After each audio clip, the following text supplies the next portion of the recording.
Supreme court collegium ने Telangana high court के लिए 12 जजों के तकर्रुरी की सिफारिश की। उसने जजों के तौर पर तरक्की के लिए 7 वकला और 5 वकला के नाम तजवीज़ किए हैं। 1 फरवरी को हुई मीटिंग में कॉलेजियम ने वकला के नामों की सिफारिश की।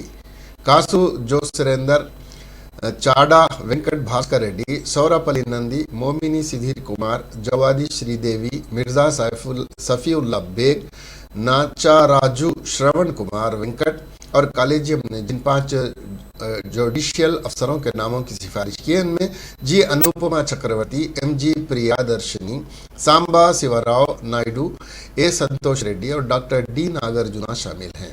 इस वक्त हाई कोर्ट 19 जजों के साथ काम कर रही है, जबकि 42 जजों की मंजूर शुदा तादाद है।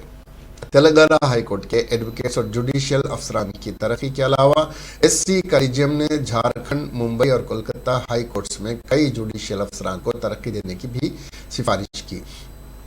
उसने पटना हाई कोर्ट के जज के तौर पर वकील राजीव राय और अदालती अफसरान पूनम A बांबा, नीना बंसल कृष्णा, दिनेश कुमार शर्मा, अनूप कुमार मेंडेरिटा और स्वर्णा कांता शर्मा और सुधीर कुमार जैन को दिल्ली हाई कोर्ट के जजों के तौर पर तरक्की देने की तजवीज़ को भी मंजूरी दी है।